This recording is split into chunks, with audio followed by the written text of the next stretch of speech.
Unidentified flying objects have been seen in our skies for decades. Thousands of UFO sightings have been documented in official government files. Most have logical, scientific explanations.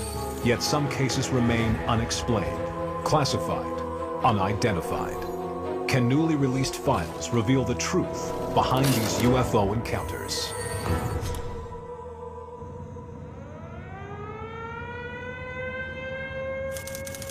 February 25th, 1942. Something appears in the skies over Los Angeles. Only 3 months after Pearl Harbor, anti-aircraft batteries are scanning the skies for Japanese planes. 4-year-old Ray Bingham hears the air raid sirens. I remember I was picked up by my father and we went outside. I remember the searchlights, definitely. And they were kind of not just random. They were searching a specific point in the sky. Then the anti-aircraft guns started firing. Very, very disturbing. And there were people lined up from both sides of the street, all looking up. 17-year-old Bill Tompkins claims he saw something over the city that he cannot explain. And there was a very large round vehicle at about 7,000 to 8,000 feet. It just moved in and just stopped right above us. There were other vehicles, smaller, that were coming and moving around him and moving above him. Ray Bingham has no memory of seeing actual objects in the sky, only a sound and light show. It was kind of an awesome sight. A little bit frightening, actually, because everyone was tense. Tompkins witnessed something far more specific. We could see clearly the shells blowing up on the bottom of this big vehicle, making no indication that there was any damage to it. Tompkins was one of a few eyewitnesses who reported seeing a strange craft. If this sighting is accurate, it's America's first report of a flying saucer. But is there any truth to the account? What is known is that for about an hour, thousands of civilians watch as American soldiers fire anti-aircraft guns at unidentified targets in the sky. The night has become known as the Battle of Los Angeles. Anti-aircraft guns went into action against unidentified aircraft in the Los Angeles area shortly after 3 a.m. Pacific wartime. This actual report from CBS Radio, broadcast a few hours after the event, clearly shows that the people of Los Angeles believed something was over the city. What it actually was is still being disputed. It never was clear what actually happened. The unidentified object, which some sources thought might be a blimp, moved slowly down the Pacific coast from Santa Monica and disappeared south of Long Beach. Former FBI agent and UFO investigator Ben Hansen believes it may be the first and best documented sighting of a Los Angeles UFO. The night of February 24th, 1942, leading into the early morning hours of the 25th, something incredible happened right here. We have thousands of witnesses describing very strange occurrences that night. This was well before anyone was talking about the terms UFOs, flying saucers, flying discs. This predates Roswell. Others believe there is a much simpler explanation. In my opinion, I really think it was mass hysteria that set off all that anti-aircraft fire. I think they were shooting at Jupiter that night, just a target in the sky, and all hell broke loose. Was it a false alarm, or as Bill Tompkins says, a flying saucer over LA? 7 decades later, declassified U.S. government and military documents shed new light on what really happened on the morning of February 25th, 1942. Based on a series of reports written at the time, the history of the 4th Anti-Aircraft Command is the only declassified account of the Battle of Los Angeles. On February 23rd at about 7:30 p.m., Franklin Roosevelt was giving a pep talk to the citizens of the United States. We must be set to face a long war against crafty and powerful bandits. The attack of Pearl... Simultaneously, one of the Japanese submarines surfaced off the coast of Elwood, which is near Santa Barbara, California, and began lobbing shells at the oil fields there. California oil wells near Santa Barbara are hit by shells from a Japanese submarine. It's the first Japanese attack on mainland USA. Eyewitnesses report the submarine is headed south towards Los Angeles. Pearl Harbor happened on December 7th, 1941. 10 weeks later on the West Coast, people were panicked. This attack cemented the fear of a possible Japanese invasion. Tensions mount during the evening of February 24th. The 4th Anti-Aircraft Command puts the entire Pacific coast, from Monterey to the Mexican border, on yellow alert. A full-scale attack could be imminent.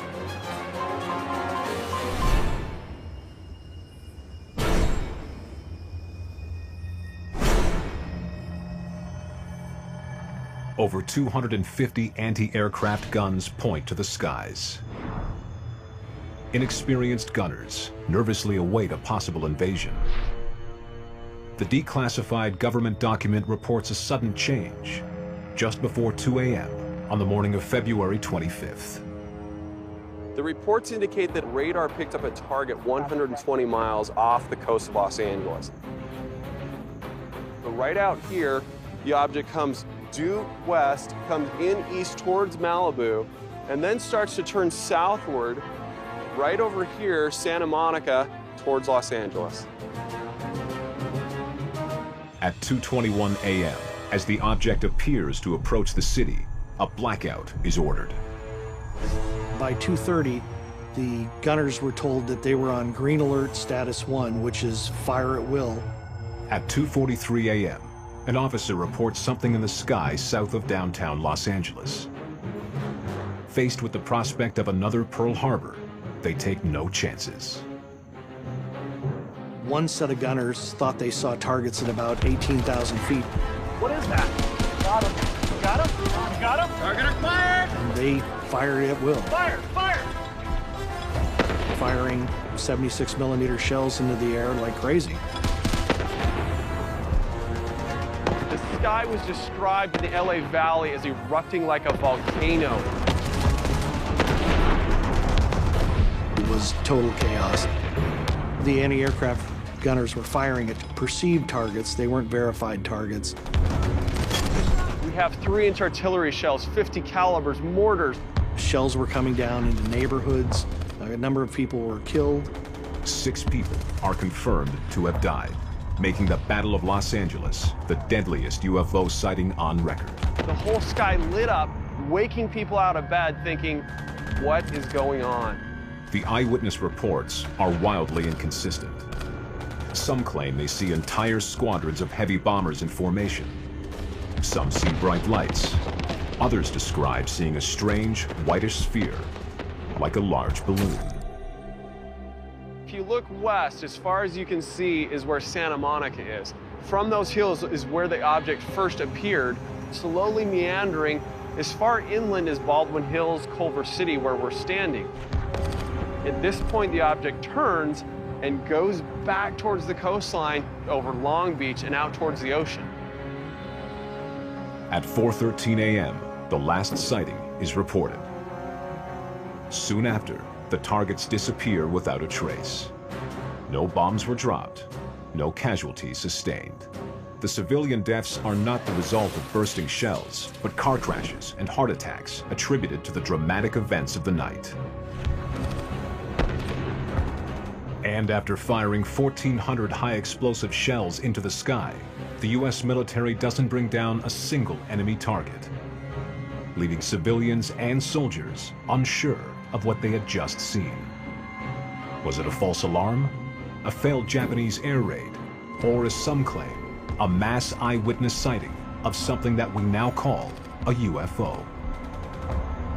No, I don't believe it was a UFO, but I did meet people that did believe that, yes. Bill Tompkins is one of these people. I never stopped thinking about that night.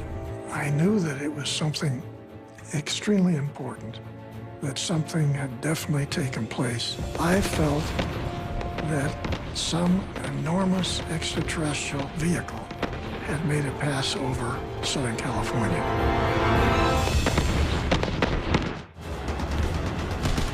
February 25th, 1942. Anti-aircraft gunners have just fired over 1,400 shells at a mysterious object floating over the city. The object may have been LA's first UFO. Over the last 70 years, the City of Angels has been a hotbed of UFO sightings. Some of these sightings are from highly experienced military sources, including this one from 1954. Over the city of Los Angeles, 2 test pilots report seeing an object in the sky.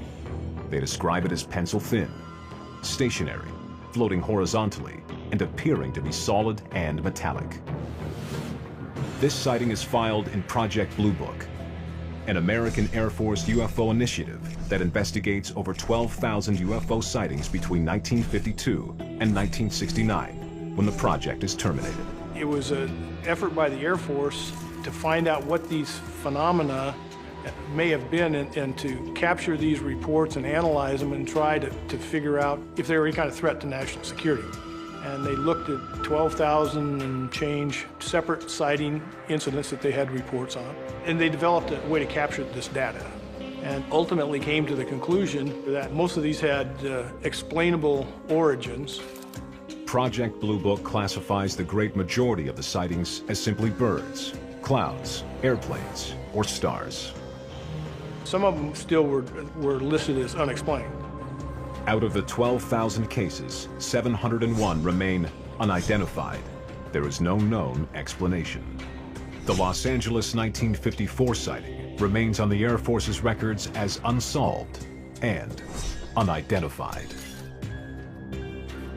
12 years earlier, well before Project Blue Book, or even the invention of the concept of UFOs, something unidentified appears in the sky over Los Angeles. It receives a massive military reaction from the jittery post-Pearl Harbor shore patrols. Shells frequently could be seen bursting near the object, but none appeared to hit it. The intensive barrage from over 250 anti-aircraft guns leads to no confirmed hits or downed targets. The most logical explanation is a Japanese airstrike. This declassified secret memo is key evidence to understanding what happened over Los Angeles that night. Dated February 26, 1942, the day after the event, it is sent to President Roosevelt from Army Chief of Staff George Marshall. Marshall believes unidentified planes, other than American, were fired upon. 15 airplanes may have been involved. But he's puzzled that no bombs were dropped, no casualties among our troops, and no planes shot down. It doesn't fit the profile of a Japanese attack, and shows the confusion all the way up to the President's office. Army officials declined to comment that the object might have been a blimp. However, To this day, there is a dispute over what could have been over Los Angeles that morning. Japanese airplanes, nothing at all, or what some say was an extraterrestrial craft. News of the Battle of Los Angeles makes headlines across America, and the hunt for an explanation begins. People were wondering what had happened because no one knew. No one seemed to have any definitive information. Secretary of the Navy Frank Knox believes nothing was over Los Angeles. He calls it a false alarm due to war nerves, an overreaction by inexperienced American soldiers. But the Army disagrees. The next morning, the Navy said there were no airplanes in the sky, but the Army said the alert was real. So there was a lot of finger pointing going on. The Army did exactly what they were told to do. They were ordered to shoot a target during a green status. The alert was real. The green status was real. The firing was real. How that gets interpreted, you know, oh, there were planes flying over or there were balloons, that's where things get a little cloudy. The after-action reports from the history of the 4th Anti-Aircraft Command give a clear indication that something was over LA. At 2:43 a.m., a gun officer reports unidentified planes between Seal Beach and Long Beach. At 3:28 a.m., Battery G of the 78th Coastal Artillery reports 25 to 30 heavy bombers over the Douglas plant. At 3:33 a.m., 15 planes are seen flying over Artesia. There are 37 reports from soldiers to an officer as high-ranking as a colonel, all claiming they saw targets in the sky. Various witnesses are reporting not just one, but up to 20, maybe 200 different types of aircraft. Yet there is no evidence that the Japanese had any ability to launch a full-scale air attack near the California coast. Within the history of the 4th Anti-Aircraft Command, Wing Commander Milton Durham states, "The tactical defense was turned over to the anti-aircraft as no fighters were sent up." The Army Air Forces held their defense fighters on the ground until they had verifiable targets to attack. There are no reports they ever took off. If the planes that were spotted were not American, one would expect them to be Japanese. But the Japanese submarine which attacked the oil fields the night before is reported to have withdrawn from the area with no further incident. Months later, the Japanese deny any involvement in the Battle of Los Angeles. It might seem to be simply a case of war jitters, except the radar picked up something. It's key evidence as to why the military ordered Green Alert Status 1. The official record confirms without a doubt there were 3 different radar sets that tracked this object off the coast as it came in and down the coastline. Official reports show a target first spotted at 1:44 a.m., 120 miles off the coast.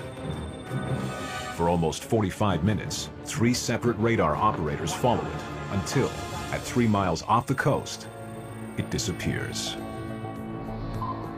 That means there was something in the sky. We followed it all the way into the coastline. This is key evidence that has fueled the UFO believers for decades. If the radar did pick up some object, and it's proven without a doubt that no American or enemy planes were in the sky that night, then could the believers be right? Could the target that floated over Los Angeles have come from another world? What makes this story so extraordinary is that even here, confronted with what looks like solid evidence from radar, there is solid reason for doubt. The official record records that Radio B officer says target doubtful. It wasn't a true reading. Radar was in its infancy in 1942, easily thrown off by flocks of birds or storm clouds. The primitive SCR-268 radar units used in Los Angeles were nowhere near as sophisticated or as accurate as we have come to expect. I really think the targets they saw that night were phantoms. They just weren't there. At the time, the radar was hard to interpret, and according to the history of the 4th Anti-Aircraft Command, the target mysteriously vanished about 3 miles off the coast. So I think it was most likely atmospheric interference. Is it possible that the fears of a Japanese attack, combined with a suspicious radar report, were enough to spark panic? Besides the eyewitness accounts, there is photographic evidence taken during the battle. Printed in the LA Times, this is the most famous and widely recognized photo of the event. The first time I saw the photo, I thought, okay, this might be actual proof of a UFO caught in the beams of these searchlights. Ben is about to uncover a mystery that until now has never been made public. February 25th, 1942. As the panicked city watches, anti-aircraft light up the sky. Army radar tracks something strange overhead, seemingly unharmed by the gunfire. It might be the first UFO caught on radar, but it's not the last. Los Angeles is a city that continues to get a large number of strange UFO sightings. The U.S. Air Force's Project Blue Book investigated a 1956 sighting just south of the city in El Toro, California. Over an 8-hour period, the UFO is sighted by local residents and tracked by radar. 70 pages of Blue Book files exist, including over 30 photos of the anomaly caught on radar. Helicopters and jets are sent to intercept, but they can't find the unidentified object. The investigators conclude the radar blips are caused by some local phenomenon. The visual sightings are attributed to overactive imaginations. Did the same phenomenon happen in 1942? The Los Angeles event has one key piece of evidence that the El Toro sighting doesn't have. A photograph published in the LA Times, capturing the dramatic moment when the lights appear to converge on something in the sky. UFO investigator Ben Hansen is near the spot he thinks this photo was taken. We really don't know much about where this photo was taken. It's the only photographic evidence of that night. But most people believe that it happened somewhere near the Baldwin Hills, which are behind me. We can see that it matches up pretty well. The profile of the hills, the outline, and it matches what witnesses said about the object coming this far inland before it turned back towards the coast. But is there something under the spotlights? The only way for us to know if there really is an object in this picture is for me to get a hold of the actual negative. The only person who can help is the archivist of the LA Times collection at UCLA, Simon Elliott. So here's box 3178 from the Los Angeles Times collection, and this should have the negatives in it that you're looking for. More than 4 million historic photos from the LA Times are under Elliott's care. And then here is the original negative. This is completely underexposed. Look at this. I had no idea it was going to look so faint. The searchlight beams, they're there, but the ridgeline's completely gone. There's very little else to see. And then this is the photograph as it appeared in the Los Angeles Times. The original image has been heavily retouched. In an era before Photoshop, retouching required copying negatives, enlarging details, and even painting directly on the celluloid.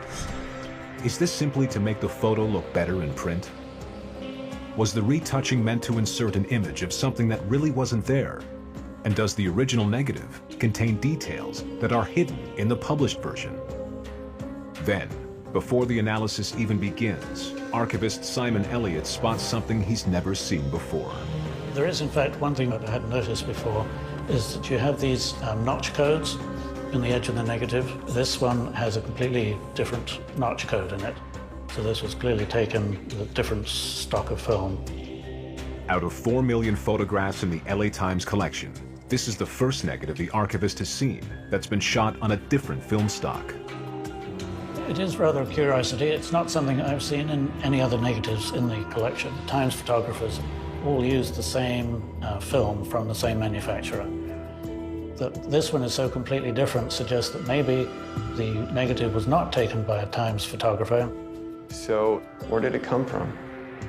Well, that's a mystery you're going to have to try and work out. The famous photograph was possibly not taken by an LA Times photographer, and the source of the original negative is in doubt. If it didn't come from the LA Times, where did it come from? The first thing I wanted more questions and more mysteries. Another anomaly that a lot of people focus on is the fact that some of these beams seem to kind of go through, you know, like this one, but the other ones pretty much are stopped right at the convergence point. This is the key part of the negative that experts have analyzed for years. Could there be something within the beams reflecting the lights? We have the lines here that could be reflections. So it could be that they're hitting an object, some of these lights coming from the side and then hitting an object and reflecting outward. And they are brighter towards the center. And you could notice that they're brighter towards the center and fade out. And that could be indicative of them hitting an object as well. Yeah, there could be something there.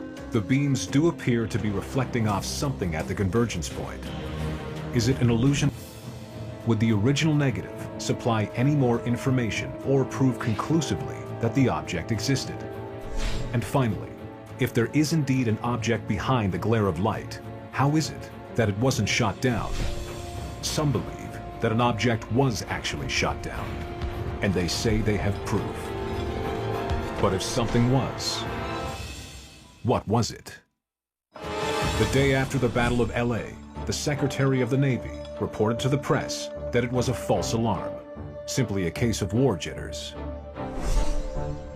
Military historian Stephen Nelson believes that many of the reports were right, that guns were firing at an actual object, and he thinks he's finally determined exactly what the target was. This is the type of searchlight that would have been used around the time of the air raid. And in the famous photograph with all of the searchlights, you could see that the searchlights did converge. In some cases, it's been argued that they have over-illuminated the target. Documents from the 4th Anti-Aircraft Command reveal what the searchlights might have been following, buried deep inside the report. We believe that meteorological balloons were launched according to schedule. The report reveals the launch of large weather balloons at 3 a.m. These balloons were sent up to determine weather and wind conditions. According to the reports, some balloons may have been released over Los Angeles during green status 1. When the balloon goes aloft on green status, people take notice of it. The searchlight crews took notice of it, the gun crews took notice of it. The controller learned that there was a balloon aloft in green status number 1. He orders it destroyed. In this theory, when the commanding officer realizes the sighting of the weather balloons is causing panic, he orders them destroyed, only to cause more panic as gunfire increases. So the gun crews didn't simply just start firing, pell-mell. This was a direct order from the area controller to destroy the target, which was known and identified as a balloon at that time.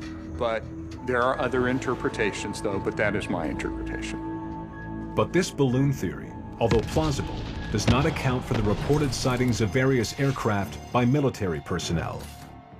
And the theory doesn't account for the most startling phenomenon of the night, a report of an actual crashed aircraft.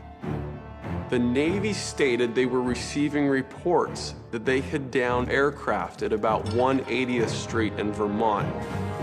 This was confirmed by the 77th Precinct of the LAPD.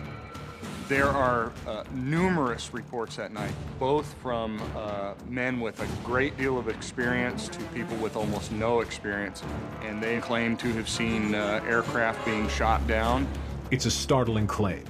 The Los Angeles Police Department, the U.S. Navy, and the Daily Paper all report a crash in the middle of the city, but no evidence of a crash ever surfaces.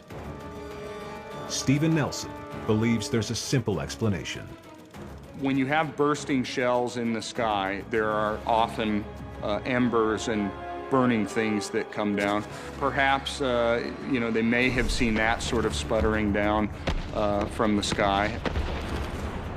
As a professional UFO investigator, Ben Hansen suspects there's more to the story. He believes the reports from the police and Navy can't be so simply dismissed. Now, it's one thing to say, yeah, we may have hit something, it may have come down. It's another thing to say, we have it on the ground. I think that we have enough witnesses and enough people definitively saying we downed some type of craft that maybe somebody came in and scooped it up. The Japanese claim they had no aircraft over Los Angeles. The Army Air Force didn't order any fighters to intercept the unidentified target. If these official reports are true, what could have been shot down? If it wasn't an alien spacecraft, there's another intriguing possibility. What if it was an experimental American aircraft, so classified that its crash could not be acknowledged by the military? Aviation historian Peter Merlin is an aircraft accident expert. He's investigated more than 600 crash sites. Merlin and Ben Hansen explore a crash site from a top-secret aircraft that went down in 1953. Some of the remains are still visible. They're coming from the south to the north, from over here. The plane exploded and spread debris for a quarter-mile. You're seeing this much debris and wreckage. I mean, this is just strewn all over the place. Is there anything to identify the actual craft with? Well, some pieces you'll find part numbers or inspection stamps. The crash site from 1953 is near one of the most highly secured and top-secret facilities in the world, Edwards Air Force Base. Edwards sits just on the other side of the mountains from Los Angeles. In 1942, it was called Muroc. Edwards has been at the forefront of testing virtually every aircraft that was developed for the Air Force inventory. From California, the first pictures of the new flying wing. From early innovations to supersonic and hypersonic to more modern-day stealth projects, many revolutionary top-secret technologies have been developed at Edwards. There are a lot of projects which have taken place in the past that are still not declassified and remain a mystery to this day. But what top-secret projects are being developed in 1942 at the time of the Battle of Los Angeles? The XP-59 was tested at Muroc beginning in 1942 and was followed immediately by the XP-80. These aircraft were revolutionary, and they were highly secret at the time. Even at Edwards, the line between top-secret experimental aircraft and UFOs gets blurred. Some of the things flying at Edwards are so strange-looking that they would easily generate UFO reports. Does this explain the strange object fired on by anti-aircraft gunners in 1942? A top-secret, experimental craft scrambled during the first reports of an attack. A craft that crashed and had to be covered up to protect its vital secret from the Japanese and the Nazis? It's an intriguing theory, but Merlin finds it unlikely. I don't think there's any chance they would have flown the early jets over the Los Angeles area. It was such a secret project, they confined their activities to the desert ranges where the population was sparse. Even today, Edwards Air Force Base remains a hotbed of UFO reports, even from seasoned combat veterans. I called the office and I said, Edwards, you're not going to believe what I'm about to say. Dawn, February 26, 1942. After a night of anti-aircraft fire, citizens of Los Angeles wonder what kind of craft flew over their city. Could there be any connection to the nearby top-secret testing grounds called Muroc or Edwards Air Force Base? Since 1942, Edwards remains a UFO hotspot.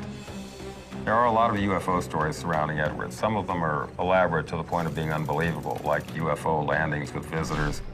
Others are vague lights in the sky and objects being tracked on radar. The U.S. Air Force's Project Blue Book began documenting UFO sightings connected to the airbase. 1947. According to Project Blue Book, an Edwards test pilot sees an oscillating sphere at 12,000 feet. Over the next 3 days, other people at the base also see it. 1951. 2 F-86 pilots attempt to intercept an unidentified flying object at 55,000 feet. The sighting is at first attributed to a weather balloon, but the pilots state the craft had wings and could move at incredible speed. After an investigation, Project Blue Book concluded, contrary to all eyewitness reports, it was a weather balloon. What Larson saw remains a mystery and adds to the Edwards UFO lore. The mystery remains as to what, if anything, was over LA in 1942. The official Army file states something crashed near downtown Los Angeles. What could it have been? Dr. Robert Wood believes he has definitive evidence. As an aeronautical engineer, he spent 40 years at Douglas Aircraft Company. He believes he has documents to prove that something extraordinary crashed in February 1942. And his mysterious evidence has fanned the flames of conspiracy theories ever since. I first became interested in the Battle of LA when I got some documents that appeared to be classified. 5 photocopied documents marked top secret were delivered to Dr. Wood by what he claims was an anonymous military source. These mysterious documents appear to be from the 1940s, memos and letters to the president's office.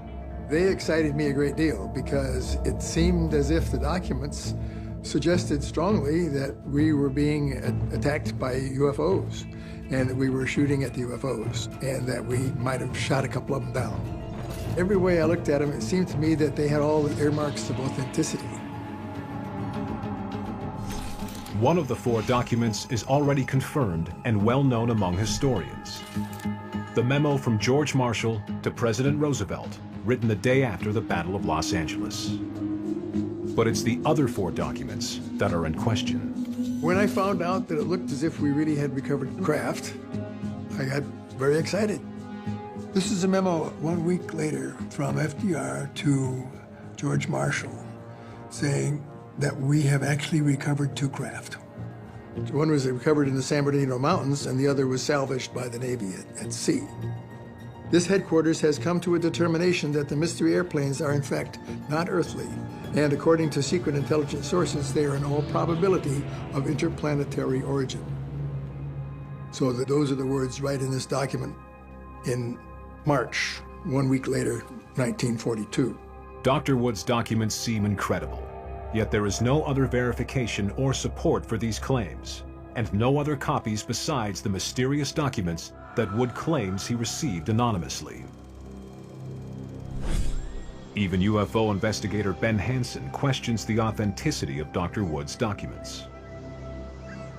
One of the most crucial things in doing forensics on documents is having the original document. That's my biggest problem with the ones that Dr. Wood presented. We can't test the paper, we can't test the ink, we can't look for the special qualities that would have been present in that time period. The mysterious documents are the only official connection of the Battle of Los Angeles with the idea of alien or extraterrestrial spacecraft. Without any reliable source, these documents remain shaky evidence at best. All that remains are the official files reporting mysterious craft over Los Angeles, soldiers firing upon unknown targets, and eyewitness accounts. Bill Tompkins was one of a few who report a bizarre, disc-like craft, unlike anything they'd seen on Earth. It's a situation where a massive extraterrestrial military organization came in over our planet at 2 months after we went to war with Japan. Others remain skeptical. I believe there are other advanced civilizations out there, but based on the reports, there's no documentary evidence that they came and visited on February 25th, 1942. I've always found material at every crash site I've been to, but it's certainly nothing extraterrestrial. I've certainly never seen any evidence myself of extraterrestrial visitation, and I'd love to, but it just doesn't seem to be there.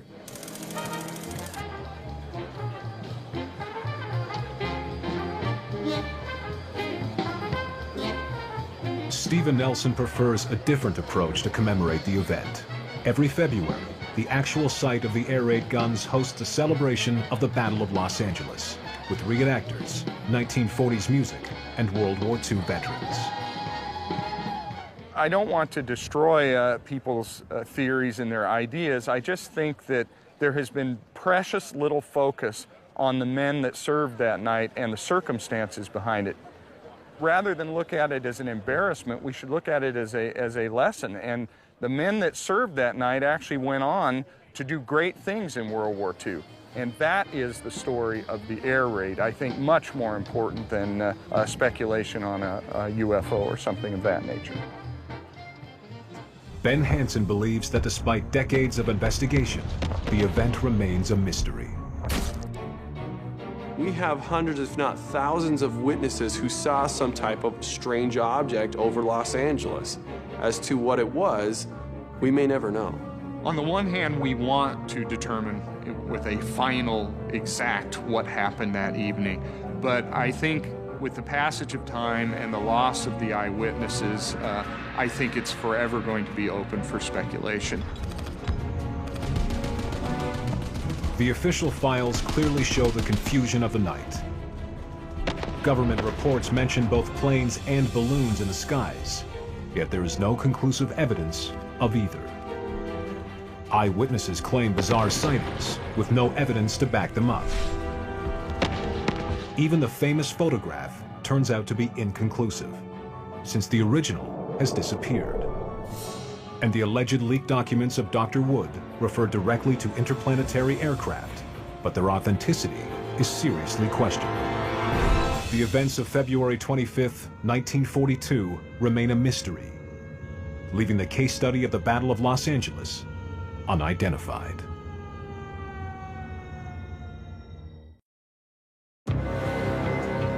During the Cold War, top-secret military facilities appeared to be magnets for UFO sightings. Why? You've got this apparent interest in our technology. Is it the Soviets, or is it something else? The fact that it's unexplained doesn't mean it's extraterrestrial. It just means the U just means unidentified. That's it. Declassified military documents reveal stunning eyewitness reports. What appears to be a beam coming down to the ground. But is that enough to prove anything? Eyewitness testimony isn't all that reliable, and in fact, in science, it's about the worst kind of evidence possible. Damn it, what are they playing at? Stop. The speculation continues. It's kind of the British Roswell. Could it have been extraterrestrial? I can't rule that out.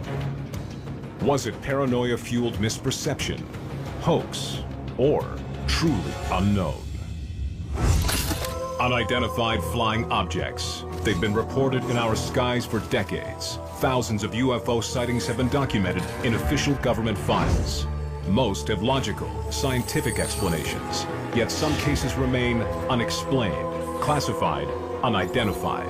Can newly released files reveal the truth behind these UFO encounters? Like white lights. The two patrolmen head outside of the base into the adjoining forest to investigate. When Burroughs gets out of the car, he immediately notices something unusual. There was like a static electricity in the air. Something just didn't feel right. He says, yeah, let's get out of here. Let's get back up to the gate. Burroughs and Steffens head back to the base. They need authorization before they can investigate further. I jumped out, went into the gate shack, and picked up the phone. The shift commander got confirmation that something was over the area that disappeared off the radar. Woodbridge Central Security Command alerts the Suffolk Police that troops are investigating what they call a UFO. This is the beginning of a 3-night stretch of strange events.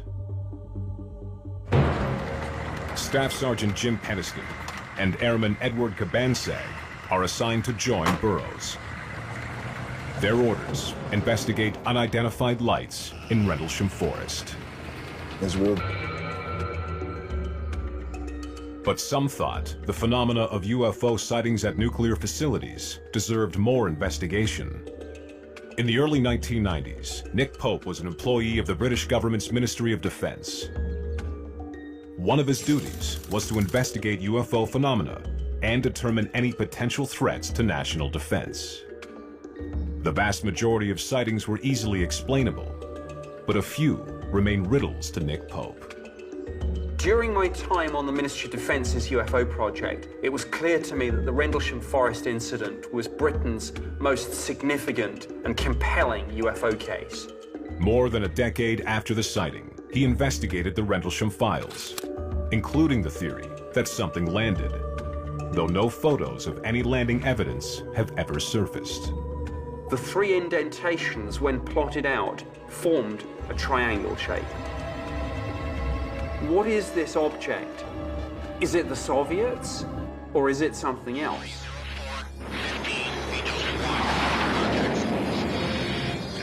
It is 1980. World politics is dominated by 2 competing superpowers, the US and the Soviet Union, and the fault line between them runs through the heart of Europe. On the English North Sea coast, the twin bases Woodbridge and Bentwaters are within striking distance if the Soviets invade Western allies. So any report of a violation of NATO airspace would be taken very seriously. Less than a week after their unusual experience, Burroughs, Peniston, and Cabansag were required to write statements.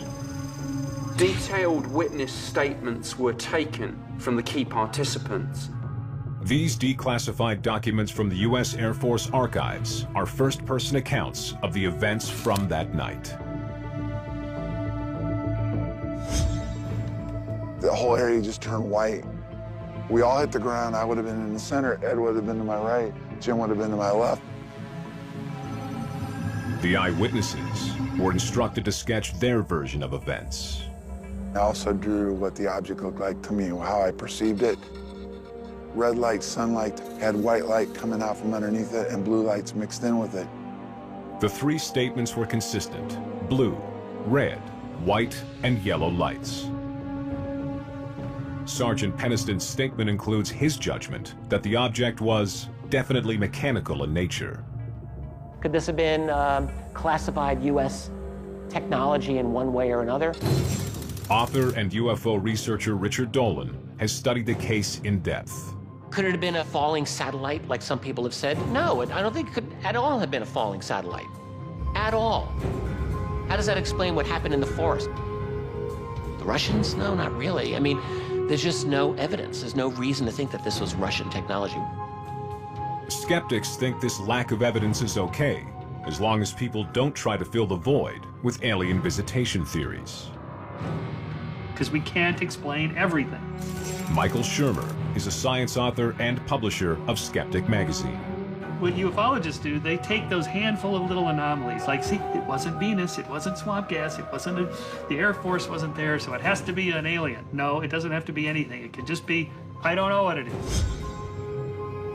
Some believe the bizarre events at Bentwaters may have a simple explanation: the mistaken observations of men in a situation of extreme stress. During the 1980s, there was a heightened sense of that possibility of nuclear annihilation. Cold War tension may have influenced the perceptions of the men at Rendlesham. One of the things that we've seen in the Cold War, as it ebbed and flowed, is sort of heightened awareness. And I think when you have that heightened awareness, you tend to be more cautious and you see certain things. And eyewitness reports, in any environment, are easily challenged. Eyewitness reports are the backbone of our justice system, but as has been demonstrated many times, they are not necessarily what actually took place.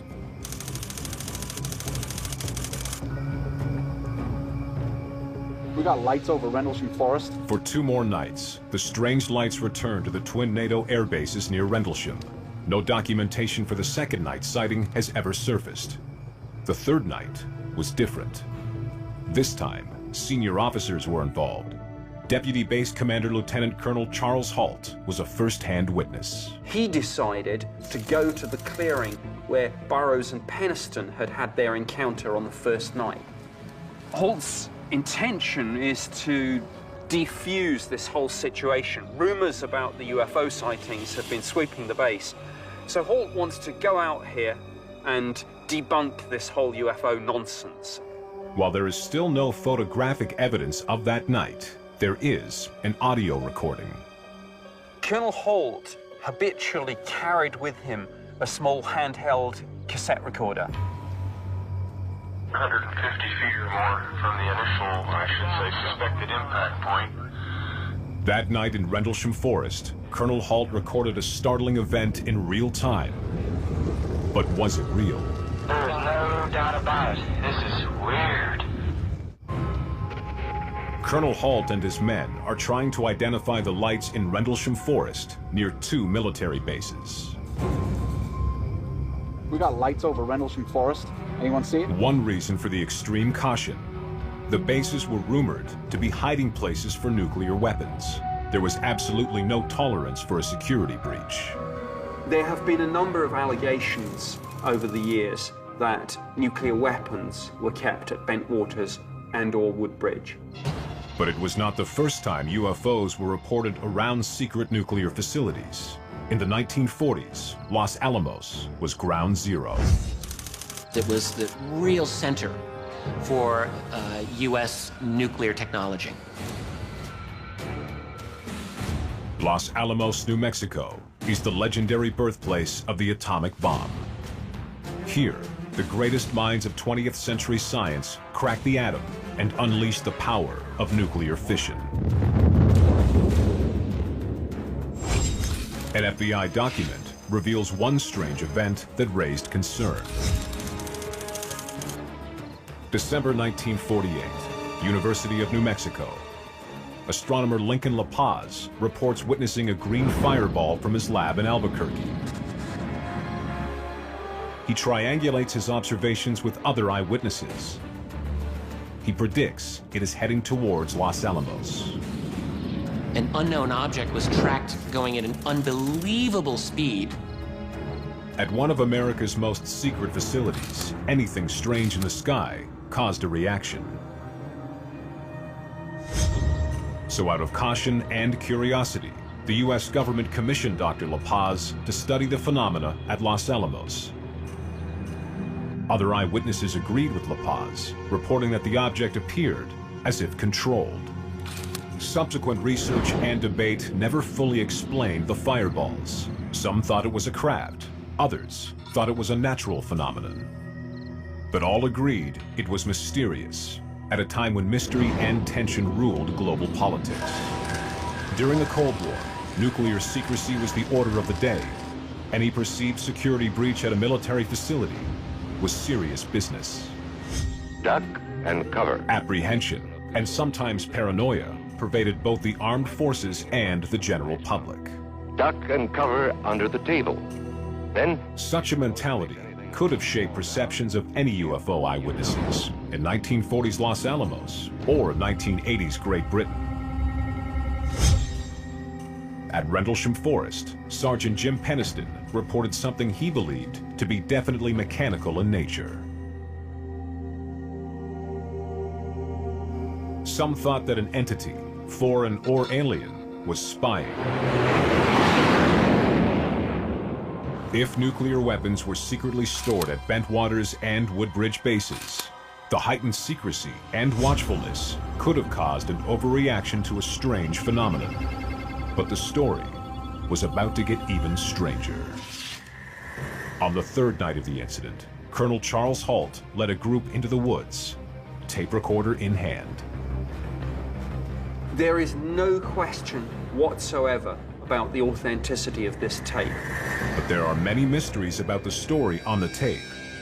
Nick Pope thinks the men did see something. This audio tape is a key piece of evidence and documents exactly what Holt and the other men saw. This is strange. Here, someone want to look at the spots for abrasion or something in the ground where the pine needles are all pushed back and where we get a high reading. So there's a positive after? Yes, there is definitely. Halt and his men observed damage to the trees at the suspected landing site. Looking directly overhead, one can see an opening in the trees plus some freshly broken pine branches on the ground underneath. But also there seem to be burn marks, scorch marks on the sides of some of the trees around the clearing. Getting a definite heat reflection off the tree, about 3 to 4 feet off the ground. Hey, this is eerie.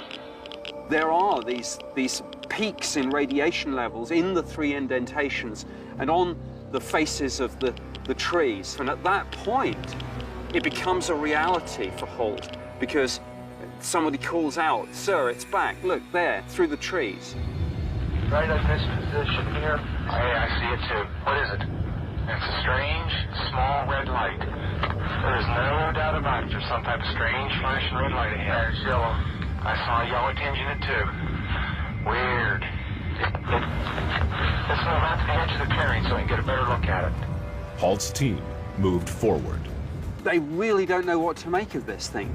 Yeah, we're heading about 110 to 120 degrees from the site out through to the clearing now. Still getting a reading on the meter. About 2 clicks. But there's a point where they realize it's actually coming closer. And it's like, it's coming this way. It is definitely coming this way.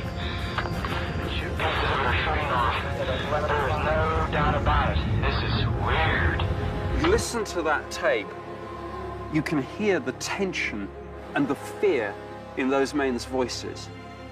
It starts off as just a light in the distance. I'm observing what appears to be a beam coming down to the ground.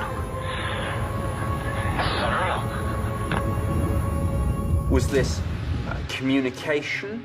Was this a weapon? Was this a warning? What was this?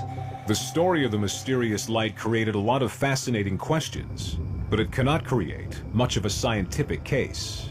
This is a great story. It's fascinating, but we know from research that, you know, eyewitness accounts are not reliable. Mine's not any better than yours, and, you know, so we have to actually have physical evidence, or else we don't really have a case.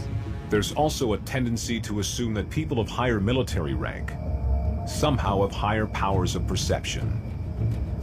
There's this fascination amongst ufologists that the higher the rank you are in the military, the better you are at perceiving things. But what they're looking for is credibility. And somehow the general has more credibility than the sergeant, who has more credibility than the average citizen standing there. But in reality, to scientists, it doesn't make any difference. Credible or not, when stories are similar, they become connected. UFO researchers compared the Rendlesham story with others like it, including one from America. So it's late October 1975. It's late at night. You're at Loring Air Force Base, northern Maine, and an unknown something is being tracked coming toward the base. Loring was one of over 50 strategic air command bases. Most had nuclear weapons. Few had any UFO sightings, but when they did, UFO researchers took notice. Unidentified aircraft who are flying in restricted airspace. A report from that night states that the unidentified object was at an altitude of 150 feet and was sighted near the weapons storage area. The sighting lasted almost 2 hours. Identify yourself. Over. But when a National Guard helicopter attempted to intercept it, the pilot saw nothing. Despite the report that it hovered over the Air Force Base for 2 hours, it was never intercepted, filmed, or photographed. It's reported again the next night, at the exact same time. So you've got this case where this something comes in, it hangs out for a certain period of time, and then it goes away. And again, this is a pattern. UFO investigators were drawing connections between the sightings in America and Britain, and saying that nuclear weapons were the bait. We're observing what appears to be a beam coming down to the ground. We've got this apparent interest by whoever is behind this phenomenon in our technology. While these sightings were compelling, they were not abnormal. UFOs were reported no more frequently at nuclear sites than they were anywhere else. But military security and sensitivity gave them an air of espionage. We got lights over Rendlesham Forest. Even without hard evidence, it could have been a dangerous breach of security. Officials had to assume the threat was real. And for one eyewitness, it is about to get personal.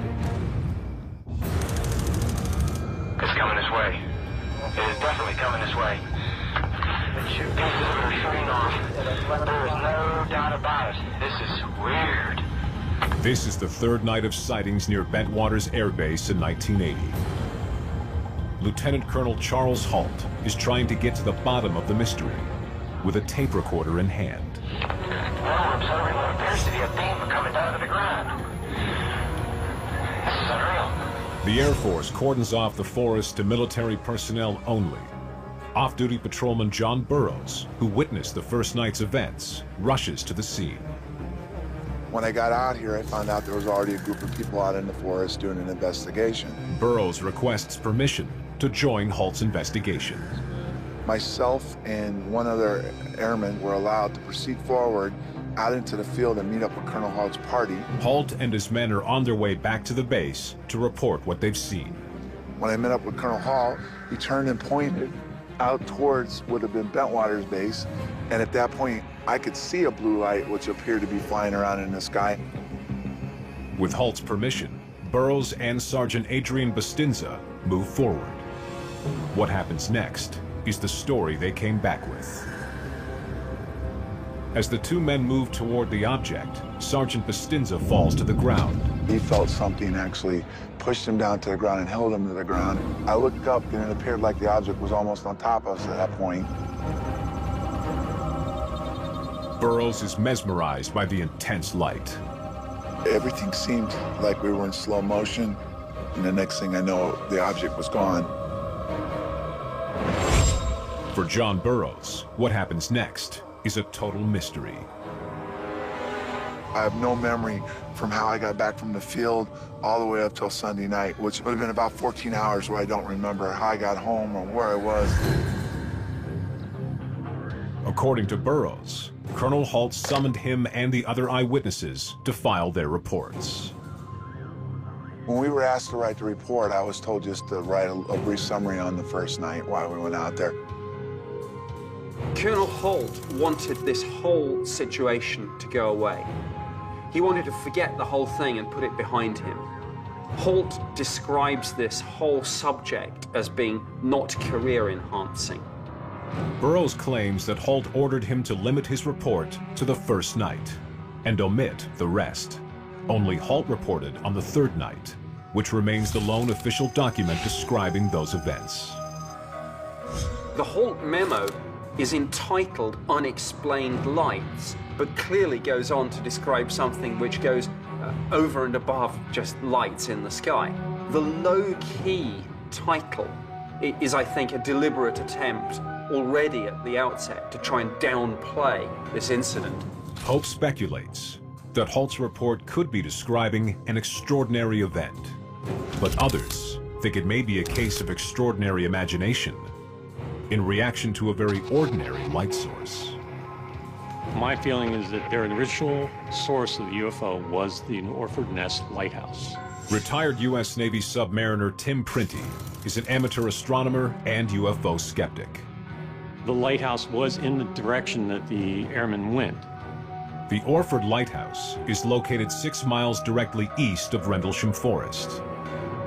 They went out the east gate, they went into the woods, they ended up in a field. And in that field, you can see the Orford Lighthouse out in the distance. Police documents back Printy's hypothesis. During their investigation, they state the only lights visible to the attending officers were those visible from the Orford Lighthouse. I saw a yellow tinge in it too. And the only physical evidence of the night, Halt's audio tape, appears to support Printy's theory. On the tape that Colonel Halt made, you get a time sequence on there. And it's every 5 seconds. That's the same rotation rate at which the lighthouse at Orford Ness flashes its light. On the recording, Colonel Halt's reactions appear to line up with the 5-second interval of the rotating light. Straight ahead, in between, and there it is again. Watch, straight ahead off my flash right there. So there it is. Hey, I see it too. Unfortunately, the Orford Lighthouse is now decommissioned, so no further analysis can be done. The stories of Halt and Burroughs may never be fully explained. But for another eyewitness, the story goes far beyond strange lights. Larry Warren is one of the most controversial figures in the Rendlesham story. He was an Air Force security specialist at the time of the UFO event. On the night in question, I was involved. That is the night Charles Halt made his audio tape. Larry Warren has returned to RAF Bentwaters for the first time in over 30 years. Wow. His account of what happened on the third night is far stranger than anything Burroughs and Halt have said so far. We're at the end of the Bentwaters runway. On this runway, on that night, Warren was on guard at the east end of Bentwaters Base. We got lights over Rendlesham Forest. I started to hear the talk about lights being seen in the direction of Woodbridge. WC Tower, visual confirmation, unidentified lights over forest. I get a call from Central Security Control saying, deactivate your post. Lieutenant England is going to be pulling up to your post soon. So within 10 minutes, I had 3 other individuals in the back of the secured police truck. Warren realizes they are driving into Rendlesham Forest towards the east gate of Woodbridge Base. And that's where everything, took a turn for me. Warren arrives at Operations Base Camp and is immediately ordered to investigate the forest. I saw lights at a distance. At first, nothing seems out of the ordinary to Warren. everything was normal. I thought it was an exercise, a training exercise. But it got weird, and it got strange. Larry claims the bizarre phenomena that he saw was only the beginning of a mystery that became deeper and much darker. December 28th, 1980, the third night of UFO sightings outside Bentwaters Air Base. U.S. Air Force Security Specialist Larry Warren is cautiously making his way through Rendlesham Forest. This is the middle of the night now. 2 nights after the initial contact. Warren and the security detail are directed to a clearing in the woods. There was a massive static electric charge in the forest. You can feel the hair on your arms. It was an energy thing that was all over you. Warren claims to have entered the clearing.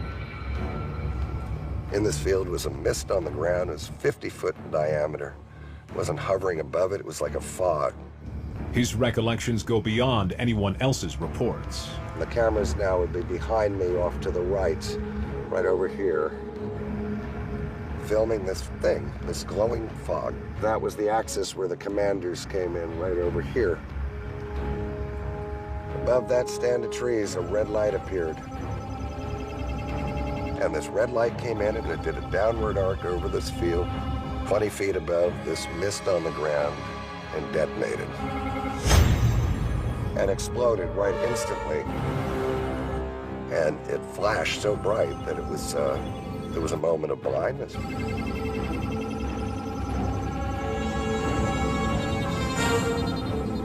And then I was tapped out on the shoulder, head back to the vehicles. That night changed my life forever. I was one way when I got here. I was a total different person when I left this field. Warren's claims get even stranger. He says he saw extraterrestrials. But when people interpret strange lights as spaceships, or even aliens themselves, skeptics ask for more than a story. They ask for evidence. With no physical evidence, really, accounts of aliens or any other activity like that is automatically one that many people will be suspicious of. Scientists have studied how our imaginations can create memories we sincerely think are real. In the absence of facts, people are hardwired to supply an explanation for something that they've seen, heard, or experienced. Anybody can make conjectures about anything, and they do. It takes extra effort. It's a lot of work to actually devise a method to find out if it's actually true. Warren wrote a book detailing his experience, but he remains a lone voice in the Rendlesham Forest incident. No known document verifies his account. No other eyewitnesses reported anything like it, and some of them doubt Warren was even there. No footage from the cameras he said were nearby has ever surfaced. No photographs, no traces of a craft or residue from any explosions. There's no evidence that anything landed anywhere, let alone a spacecraft with passengers. But Larry Warren stands by his story, proof or no proof. Rendlesham is the most famous UFO incident near a weapons facility, but it is not the only one. 5 years before, America experienced its own wave of weirdness. All through late October and early November of 1975, there were a number of U.S. bases that were subject to violations of their airspace by unknown objects. And one of them was Wert Smith Air Force Base. According to the report, a tower guard claimed to see an unidentified craft descending over the base. A military airplane was dispatched to investigate.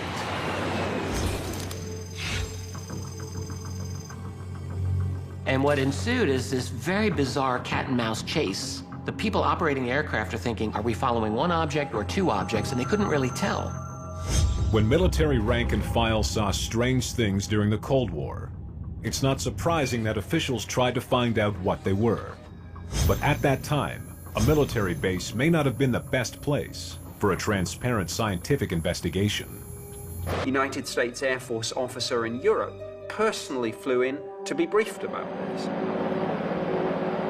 In a declassified memo dated February 16, 1981, a senior RAF officer stated that General Charles Gabriel, Commander-in-Chief of the United States Air Force in Europe, flew into Bentwaters. The fact that General Gabriel visited the base and was briefed on this incident shows that this was taken seriously at the very highest levels within the US military. And General Gabriel could have had a perfectly rational reason for being on base. Tim Printy has an opposing theory. There may have been a concern on his part as to his personnel actually going out into British territory on unauthorized visits in uniform. People are going to be concerned about that. Why is the U.S. military walking around in my backyard? Something bizarre was happening at Bentwaters. It's coming this way. And Colonel Halt is about to come forward 30 years later. The strange phenomena at Bentwaters Air Base We got lights over Rendlesham Forest. have been described as everything from a UFO landing to the flashes of a nearby lighthouse. Rank-and-file men like Burroughs and Warren continue to recount their version of events.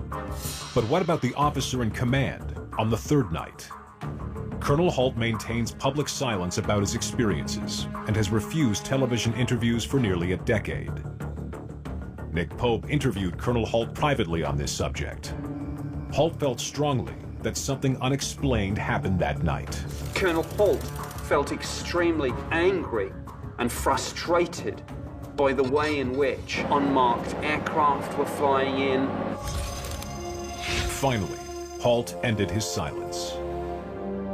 In 2010, he signed a notarized affidavit offering his recollection of the night he had recorded on audio tape 30 years earlier.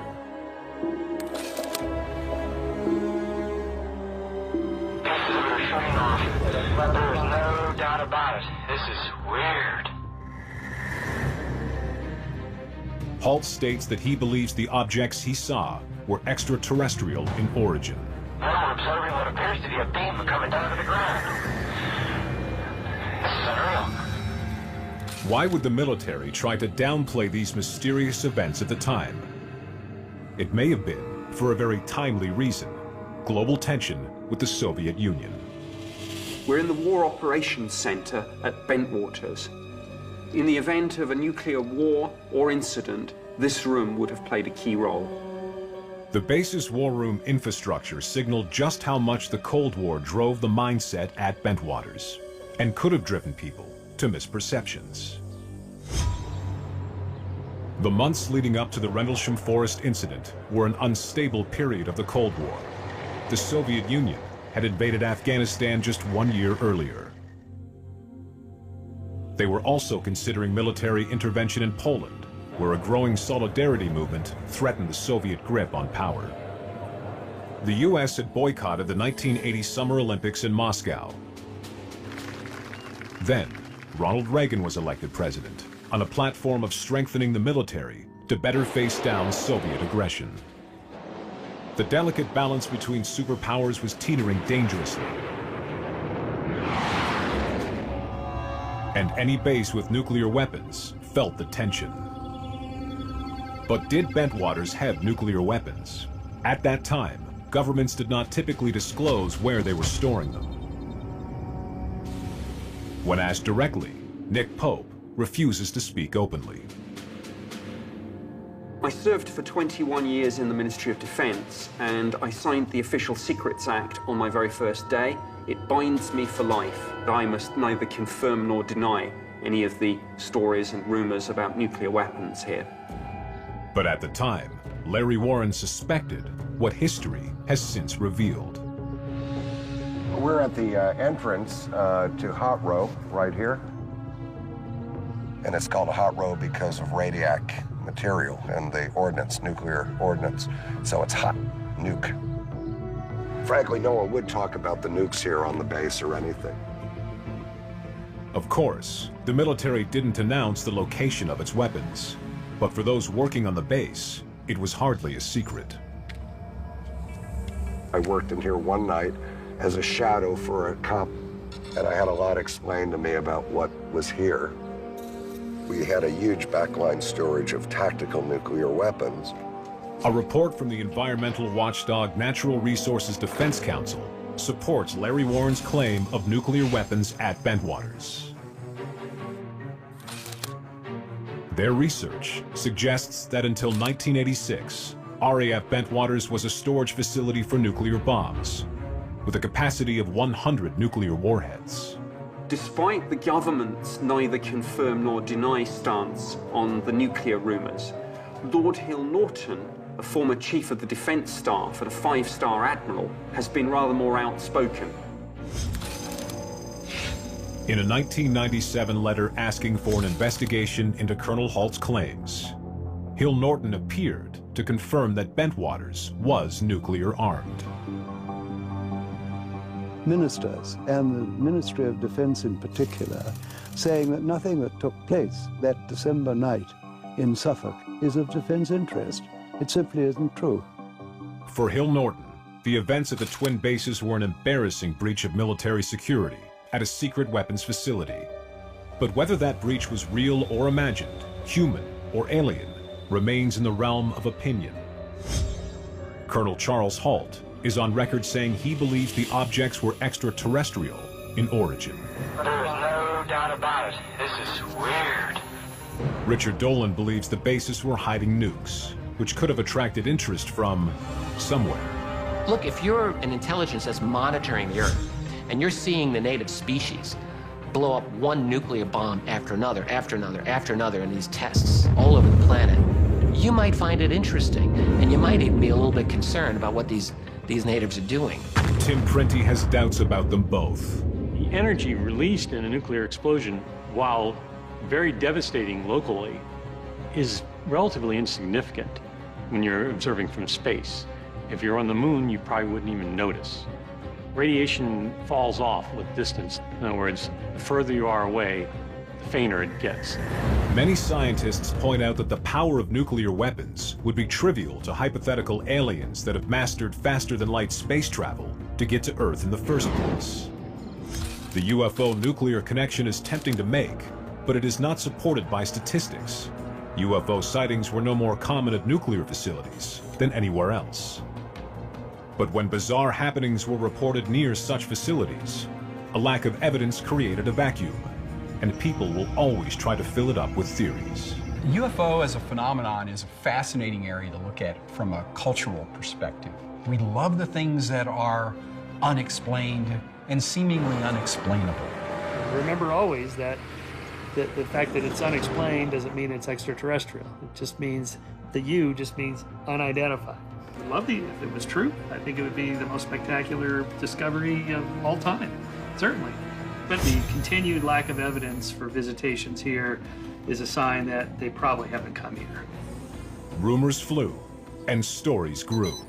Over 30 years later, it's still fascinating, but time usually reveals the truth. It is possible to keep secrets for, a few decades anyway. But at some point, it comes out and we find out what happened. Never have we discovered, finally, once and for all, oh yes, there is an alien spacecraft. There it is. That has never happened. Without evidence, there can be no proof.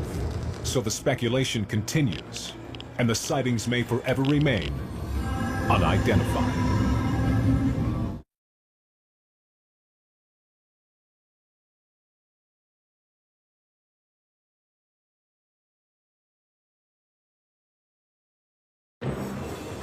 The reports came from England. This was not just a UFO sighting, it was essentially a security incident. Also from the United States and Belgium. They were violating airspace rules. The Belgian Air Force had to do something about it. Massive triangular-shaped craft hovering in the sky. Many around the world claim to have seen them during the Cold War. But what were they? The government takes them very seriously, not because they necessarily believe they're extraterrestrial, but they are concerned about the Soviet Union and the threat it poses. At the height of international turbulence, something caused even more distress. A black triangle frenzy. We don't know what it is. It doesn't mean extraterrestrial. It doesn't mean government cover-up. It doesn't mean your pet theory is right. It just means I don't know.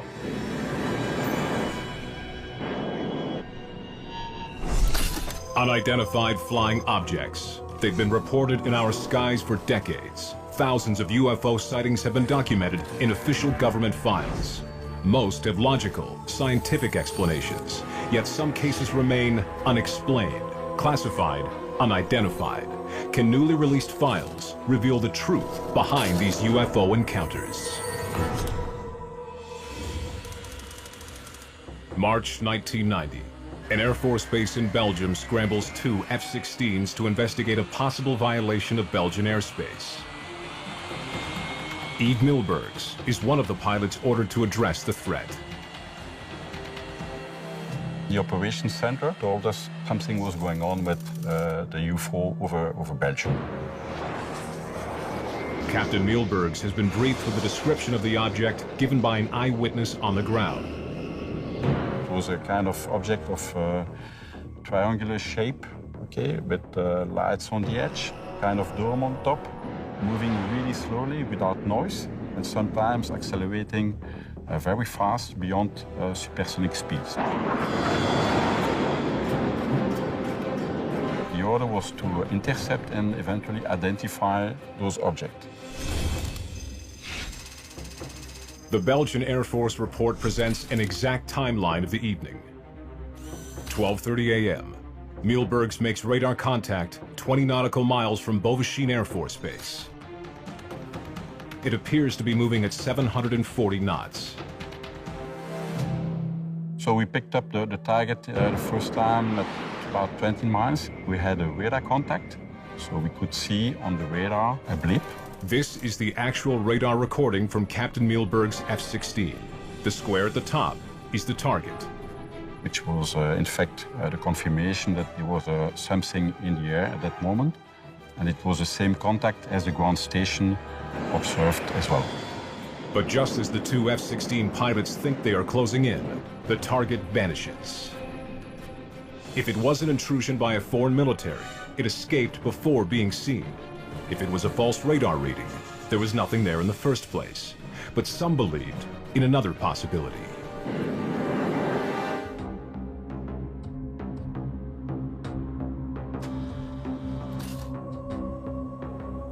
In the months leading up to this incident, hundreds of Belgians had reported seeing triangular aircraft. It all started in the small town of Eupen, just 6 miles from the German border. 2 police officers on patrol reported something unusual in the sky. They noticed very bright lights hovering over an open field. And these bright lights were fixed to some type of triangular platform, as they described it.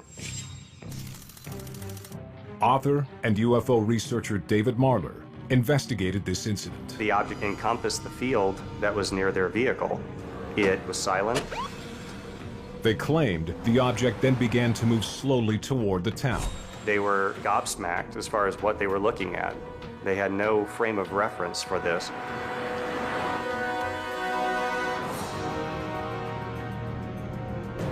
The initial 2 police officers who saw it light up the field, they followed it for a while.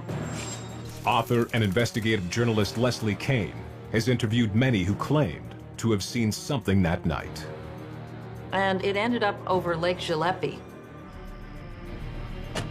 They watched the thing for over an hour sitting above Lake Gillespie. And what they saw was something extraordinary. The craft was releasing a red light ball that was shooting out horizontally along the surface of the lake, and then it was pulling it back in. Then, the 2 officers say they saw a second triangular UFO rising up over a row of trees by the edge of the lake, then hovering silently alongside the first UFO. They contacted the dispatcher in Yupon, and he laughed and said it might be Santa Claus, coming in to land. And they stated that we're not joking, this is something very serious. During this period, there were many reported sightings of unidentified triangular craft all over the Belgian countryside, but no photos video, or other hard evidence to confirm their existence. Instead, many of the witnesses sketched what they claimed to have seen. The drawings are strikingly similar. Ever since the sightings in Belgium, there have been thousands of similar reports all over Europe and North America. Black, delta-shaped flying objects that became known as black triangles. Could these sightings be explained by some natural phenomena? Could they be a case of mass delusion? Or do they defy explanation? In the 90s, black triangles usurped saucers for a while. Michael Shermer is a science author and publisher of Skeptic magazine. People say, well, I saw these weird lights in the sky. It was 6 p.m. It was just getting dark, and it was sort of triangular shaped, and then zoomed off. So that makes a big story. After the first sightings over Eupen in November of 1989, Belgian UFOs became the media topic of the day. Reporters asked if alien spacecraft were hovering over the country. Amid the increasing publicity, Belgians made over 500 claims of UFO sightings. Authorities found themselves in a UFO wave. Some call it a frenzy, a phenomenon that some say has more to do with psychology than reality. UFO sightings are by definition unidentified, so we don't know what they are. Dr. Roger Lanius is an associate director at the Smithsonian National Air and Space Museum. One of the things that tends to happen with many people is that when they believe certain things are out there, any piece of evidence that they can come up with that might confirm that, they latch upon. Psychologists call this confirmation bias, the tendency to seek out only information that confirms one's beliefs. Confirmation bias is the tendency to find confirmatory evidence for what you already believe and discount or rationalize disconfirming evidence. That is, we remember the hits, we forget the misses. But whether the black triangles were real or imagined, the reports kept coming. Even with no hard evidence, officials took notice.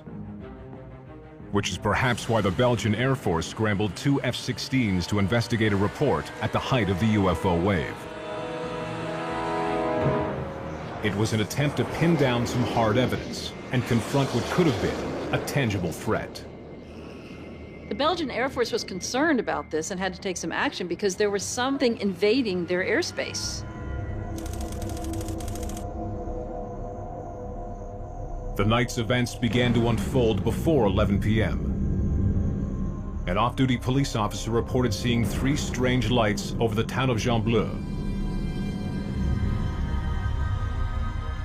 He said the lights form a triangle. The Belgian wave really came to a head on the night of March 30th, 1990. This involved sightings being reported by the citizenry in several municipalities. The Belgian Air Force report states that at 11 p.m., the Glans Control Reporting Center received a phone call from the policeman reporting the strange lights in the sky. 15 minutes later, their military radar picked up an unidentified object moving very slowly at 25 knots towards the west. Then, another Air Force radar station center confirmed the target in the same position. Glans Control gave the order to scramble jets. Pilot Yves Milbergs picks up the target on his radar about 7 nautical miles away. He still can't see it. It was dark, there was no lights at the object, and we couldn't see anything. Relying only on their instruments, the 2 F-16 pilots moved to engage the target. If it's a breach of Belgian airspace by a foreign military, what Milbergs does next could spark an international incident. The Air Force report says the pilots managed to lock onto the target 3 times, but each time it evaded them. The report states the object appeared to accelerate from 150 to 970 knots, or almost 1,200 miles per hour, in just a few seconds. We could manage to close in, and it is that object, because so far we still don't know. But Belgian officials still needed an explanation for the numerous eyewitness reports. They turned to Air Force Chief of Operations, Colonel Wilford de Brouwer, who proposes a theory. The only thing he could think about was that it could be some kind of stealth technology from America. It's conceivable that some of them might be testing programs for exotic types of flying vehicles. That has happened in the past. There were sightings, for instance, in the 1970s and early 80s, before the programs were revealed, of stealth technology that was being tested. This Department of Defense intelligence report reveals that Colonel DeBrouwer contacted officials in the United States about 2 top-secret stealth planes. The F-117 Nighthawk and the B-2 stealth bomber. They are both black and have an unusual triangular shape. Is it possible that one of these aircraft was behind the eyewitness reports of that night? He was informed very clearly that it was not. And this is written up in an official American document, that the Americans informed him that it was not one of theirs. Either it was a straight denial, or the Pentagon was hiding the test of a secret aircraft. It's always a remote possibility that something that people see in the sky could be a classified program under test. Bill Sweetman is an aviation writer and expert in top-secret military projects. The late 80s were a time when the black project world was expanding very fast. Could the Americans have been secretly testing new aircraft in that area? The triangles could conceivably be aircraft. There have been aircraft designs studied that look like that. Belgium's location near the eastern front of the Cold War could have made it an enticing test site. There might be a few reasons why you'd test a secret aircraft outside the US. You might want to test it against different defensive systems. You might want it to fly close to the former Soviet Union and just see if anything would pick it up. If the sightings were of top-secret American aircraft, the US might officially deny their existence, even to their allies. With the public demanding answers, Colonel DeBrouwer made an unprecedented move and called a press conference. He qualified his statement with many ifs, as he could not rule out a radar error. L'objet, s'il y en a eu un, a accéléré à une vitesse qui était tout à fait en dehors du domaine de vol d'un avion conventionnel. The Belgians released the radar recording from the cockpit of Captain Mielberg's F-16 and invited expert interpretation of what can be a fickle technology. Radar is generally reliable, but like any other technology, there's going to be a residue of anomalies of stuff that happens we can't explain. And so like with everything else in science, what do you do with that residue of anomalies? Nothing. We just can't explain everything. So a radar operator sees a blip is there, the blip is gone, what was it? I don't know. It's making incredible changes in speed. The speed jumps from about 175 knots to about 600 knots in less than a second. That is an insane acceleration that just doesn't seem physically possible. It then does another jump right at the end. It's moving at 1,000 knots toward the ground. We haven't recovered any debris from any crashes. It's a fascinating theory and could explain this particular incident, especially since the flight crew never actually saw an object. We still don't know exactly what happened that day, that's for sure. We know what didn't happen, that's for sure. It was not a meteorological phenomena, it was not a helicopter, it was not a prototype and stuff like that. But it's still unidentified object so far. After the Air Force incident ended with nothing but odd radar readings and unanswered questions, Black Triangle sightings decreased. The frenzy in Belgium died down. But 3 years later, there was another mysterious incident, this time in Britain. I think within hours, it was clear that we really did have a staggeringly significant event on our hands.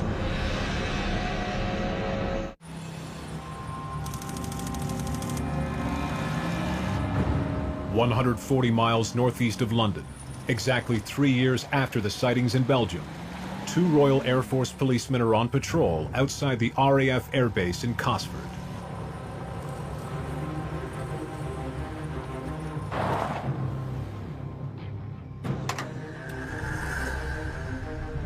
According to their report, A patrol of Air Force police stopped their car, got out and looked directly overhead. They saw two bright white lights, but they weren't able to ascertain whether or not they were separate objects or lights on the underside of a much bigger craft.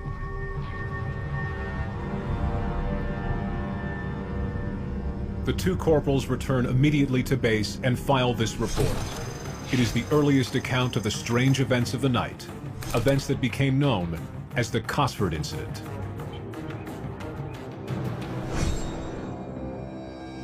This is RAF Cosford, where the UFO sighting actually took place. In 1993, Nick Pope worked for the British Ministry of Defense, investigating unidentified flying objects. My job was to research and investigate all sightings reported to the Ministry of Defense to see if there was evidence of any potential threat to the United Kingdom. This is Pope's official Ministry of Defense report. It documents the most prolific wave of UFO sightings in British history. This sighting at Cosford really kick-started an investigation which was to bring in dozens and dozens of other reports, including sightings of large triangular-shaped craft. It wasn't just military personnel who filed reports. 10 minutes after the sightings at RAF Cosford, there are more reported sightings 18 miles northeast of the base.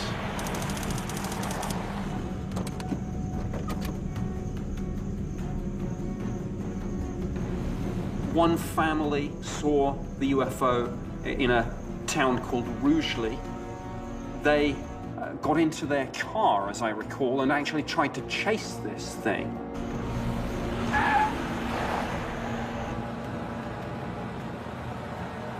One of the witnesses described this vast craft passing directly overhead. They heard a humming sound coming from it, and they thought that this thing was so low that it had actually landed in a field in a place called Hazelside. And when they got to the area, there was nothing to be seen. There were also no impressions on the ground to indicate that anything had landed. The RAF police determined that no military or civil aircraft activity had taken place that night that might explain these sightings. This was not just a UFO sighting, it was essentially a security incident. As military police at RAF Cosford secured the base, just 20 miles away at a second military base, the meteorological officer on duty reported seeing a similar unidentified flying object. He described it to me as a vast triangular or delta-shaped craft. He saw a pencil-thin beam of light shoot down from this craft and track backwards and forwards. He said almost as if it was looking for something. Then he said after a few minutes, the UFO accelerated away to the horizon many times faster than a military jet. And he said, well, look, I see fast jets on an almost daily basis. This was orders of magnitude above and beyond that speed. While stories like this sound persuasive, eyewitness testimony is often unreliable. Eyewitnesses misperceive things, they distort things, they retell things, and not just people that see UFOs, people that see anything. We know from research that, eyewitness accounts are not reliable. Mine's not any better than yours, and, so we have to actually have physical evidence, or else we don't really have a case. But eyewitness accounts were all there was to go on. 200 of them, over 8 hours, from all over southern England.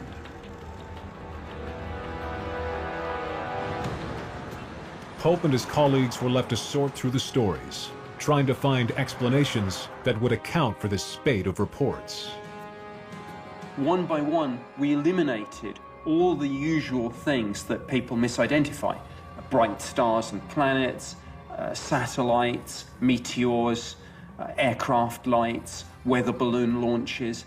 And the more of these explanations we crossed off, the more mysterious and exciting this seemed to be. And the sense from my colleagues and myself, who normally came at this from a very skeptical viewpoint, was, my goodness, there is something really bizarre going on here. After a month-long investigation, Pope's team concluded that people saw some sort of real object. despite this conclusion, they had no hard evidence to prove it, much less any idea of the origin or nature of such a craft. One of our theories, of course, was secret prototype aircraft or drone.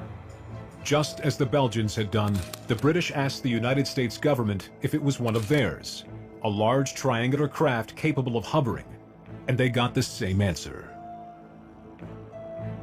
Now, the Americans told us, we have no such aircraft, and no such test flights have been conducted over the United Kingdom.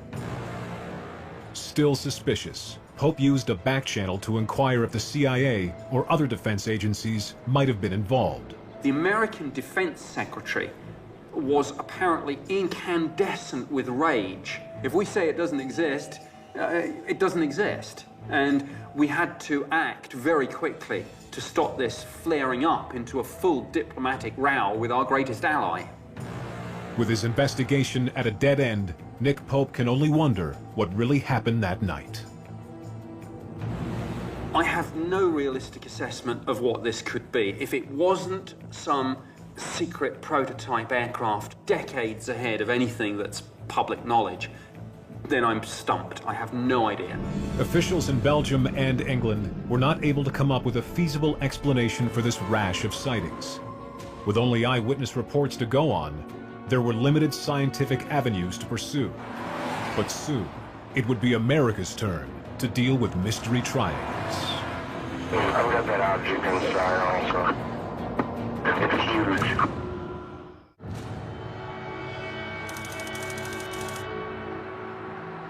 In St. Clair County, Illinois, Officer Ed Barton is on overnight patrol when he receives a call from Central Police Dispatch.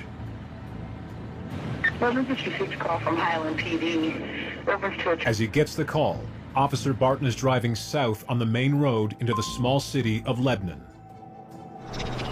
This is the actual police recording from that night. So a truck driver just stopped in and said there was a flying object in the area of Lebanon. This recording presents a minute-by-minute account of the strange events that unfolded in Illinois. It's very rare that we have official documentation that chronicles the wave of sightings as it was taking place. Journalist David Marler is a member of MUFON, the Mutual UFO Network, which investigates UFO sightings. In 2000, Marler looked into this case. The overall tone of the recordings at first were somewhat lighthearted and jovial. It was like a two-story house. It had white lights and red blinking lights. Possibly, could you check the area? If I see it, I'm not saying a word. Officer Ed Barton, he was ready just to simply write it off. But then he noticed lights moving toward the east part of town. Upon closer approach, he realized that the lights were affixed to a large triangular object that was low altitude. There's a very bright white light east of town. Also, there's maybe an aircraft. It doesn't look like an aircraft, though. In my personal investigation of the case, I spoke with Officer Ed Barton from Lebanon, Illinois. This is the statement Officer Barton gave to David Marler 10 days after the event. In it, he says that the object hovered at about 1,000 feet, almost directly overhead. Officer Barton stated, as this object was hovering above me, every aircraft that I've ever seen or know of makes some type of noise. This aircraft made no noise. After several minutes, he claims the object pivoted and sped toward the southwest at high speed. He wonders if it's some kind of experimental military craft. Would you contact Scott Air Force Base to see if there are anything flying in this area, please? Scott Air Force Base is only 3 miles away. Officer Barton thinks it could be one of theirs. It's heading westbound now. It should be really close to Scott now.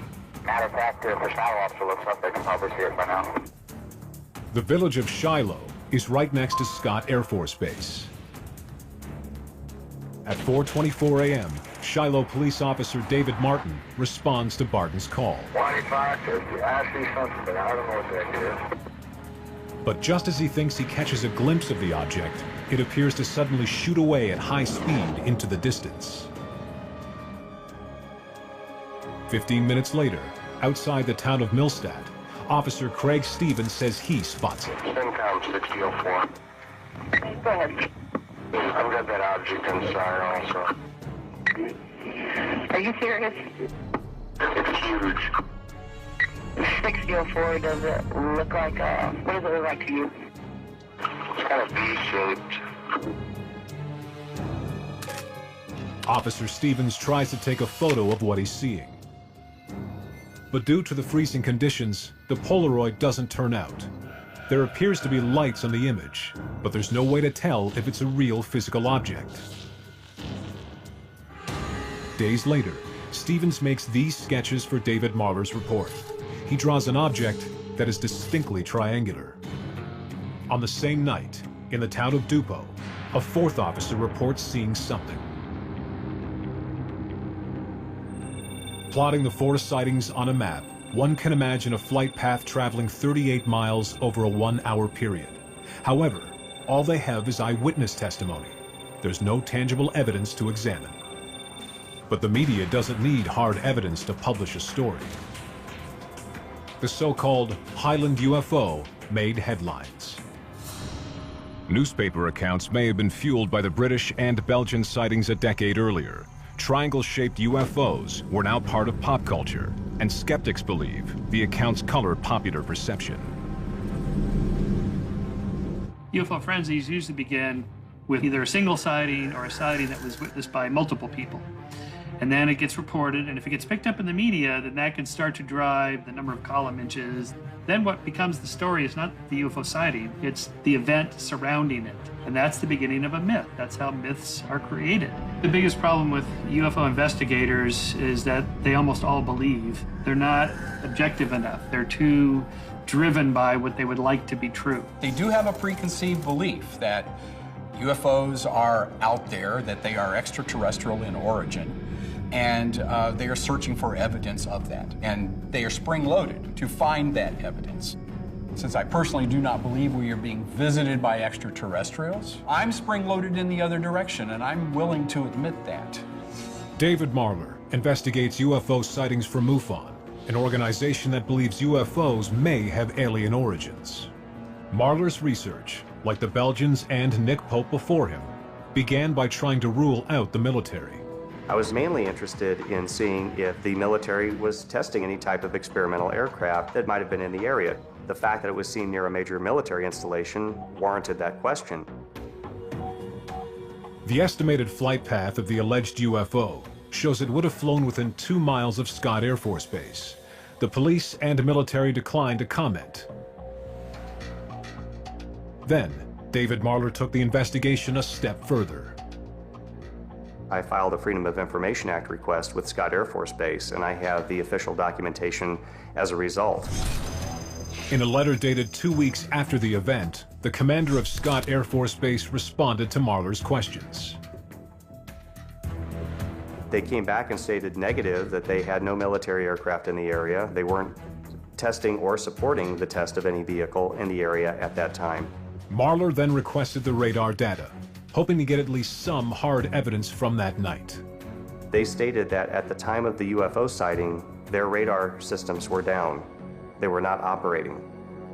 Military answers are often elusive with regards to questions that could be prying into top-secret programs. So, with compelling eyewitness reports, but limited evidence to go on, Marler tries to connect the dots. Initially, I thought it was military in origin. It seemed to be the most practical explanation. But when we look at the eyewitness testimony, when we look at the description of this large triangular UFO, it bears striking similarities to Belgium, to Cosford, and at this point we have to look at this information and come away with the fact that these witnesses are essentially describing the same type of object, if not the same object. Bill Sweetman also sees a link between the objects. There are conceivable aircraft that would account for some of the phenomena that people have described as black triangles, would account for some of the things seen at Cosford, some of the things seen at in Belgium. But most of what has gone on in the black world, we really don't know anything about. Most top-secret projects tested in the 1980s and 90s have not been declassified. I would think that There have been tens of programs over the years that have at least reached the flight test stage. We know of perhaps 2 or 3 that have been declassified. So perhaps 10% of what has happened we know about. Could the reported black triangles turn out to be ultra top secret projects not yet disclosed to the public? Marler turns to the past to explain the present, digging into the historical record to shed light on the mystery. When we look at the history of the reports of triangular UFOs, I knew that the reports went back several decades. I had no idea how far back they in fact went. One of Marler's sources for UFO research is the U.S. military. This was an extensive collection of over 12,000 reports that the United States Air Force investigated, collated, and analyzed. The effort was spurred by a glut of sightings during the Cold War, when a cloak of paranoia influenced everyday America. With international tension tripwire tight, the military took any reported anomaly as a possible threat. As the Cold War is heating up in the latter part of the 1940s, we see a lot of these reports, and the government takes them very seriously, not because they necessarily believe they're extraterrestrial, but they are concerned about the Soviet Union and the threat it posed. 1949, multiple witnesses on a Baltimore street reported seeing triangular UFOs in the distance. The Air Force report at the time was inconclusive. Now, UFO investigator David Marler is combing through history looking for answers. When we look at 1949, we can look back now with a fair degree of certainty and know what was the cutting-edge technology of the time, since everything at that time has been declassified. When we look at the official investigation by military authorities, there is still no plausible explanation for these sightings. Then and now, finding a solid explanation for such an enigmatic sighting is beyond reach. With no photographs, no radar detection, and only a handful of eyewitnesses confined to a single Baltimore street, it is one of the more questionable and difficult to solve cases found in Blue Book.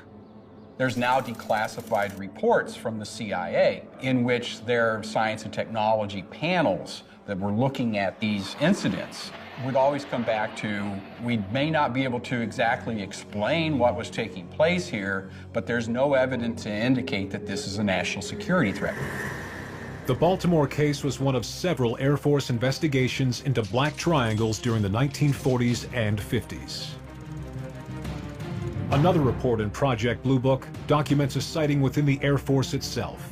January 28, 1953, at Turner Air Force Base in Albany, Georgia, and signed by the commanding officer. At 9:35 p.m., an Air Force pilot was flying a T-33 jet just outside of Albany. The pilot was a seasoned officer with 11 years experience and 3,100 hours of flying time. On a routine night flight, he reported something strange in front of him. He thought, I'll increase in altitude. If it gets larger in my windscreen, then obviously it's something that's in the atmosphere and I should be able to identify it. If it doesn't get larger, then it must be a star or a planet. Before he knew it, the light which was above him was now below him, which immediately ruled out satellite, star, or planet. In the Project Blue Book file, the pilot states that the object constantly changed color, from white to orange and back. As if that wasn't strange enough, the object, in his own words, changed into an equilateral triangle. He then witnessed the triangle divide into 2 equilateral triangles, which shot off in different directions. Aviation expert Bill Sweetman thinks this could be a simple case of unfamiliar surroundings. We talk about people flying jets in Georgia in the 1950s. It's a pretty new environment for people to be flying in terms of speed, in terms of being single-seater at night, in terms of working with, very, very crude radar. So it's, very easy to see that somebody could become confused. Very, very difficult environment. Complicating the investigation was evidence that the Albany airport had radar contact with something it could not identify. But the Air Force reached a conclusion that still surprises David Marler. The Albany, Georgia case was concluded to be the planet Venus, a visual sighting of the planet Venus, which really stretches the imagination when you look at the fact that the pilot was able to see Venus below him. This is another event that may never have a solid scientific explanation, but Marler proposes his own theory.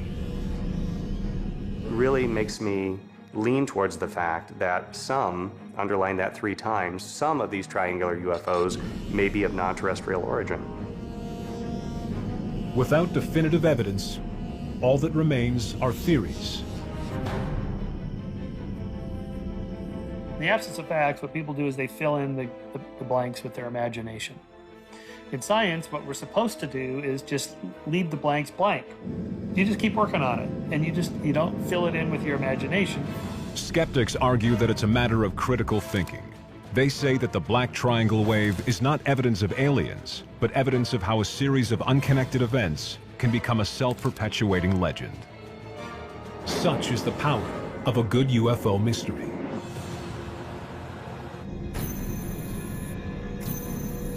The universe is massive. You can't even begin to understand how massive. And clearly, that would suggest that there are other planets that could support life, and probably do. But there's a world of difference between that belief, which I think most of us share, myself included, and believing that some entity or some several entities from out there are visiting us. There's just no good reason to reach that conclusion. Bill Sweetman believes that the mystery exists only in the realm of human perception. I think the most likely explanation for most unidentified flying object sightings is that people saw something that wasn't really there. People not being delusional, people not being crazy, people just being bad eyewitnesses. Finally, consider the long shadow of secret government programs. Only recently, in 2014, did the CIA suggest that many UFO sightings in the 1950s were indeed their own experimental aircraft. As they recently tweeted, "It was us." This information was so secret, it was even kept from the Air Force investigators and often in between them to formulate their own opinions. Without definitive evidence, black triangles may forever be debated and forever remain unidentified. An unsolved UFO case is rather like an unsolved crime. I'm skeptical that we'll ever get a definitive explanation of this, but of course I hope that some new information does come to light and we finally solve the mystery.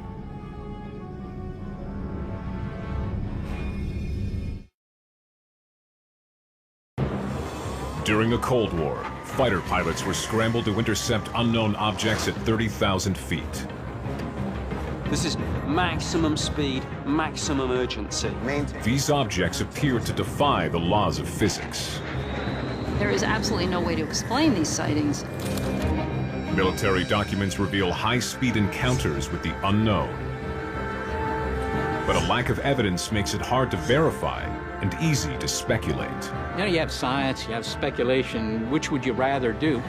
Are they secret aircraft, radar hoaxes, or truly unknown? Extraordinary claims require extraordinary evidence, and I don't think we have the extraordinary evidence at this point. Chase the answers at Mach 1 and beyond.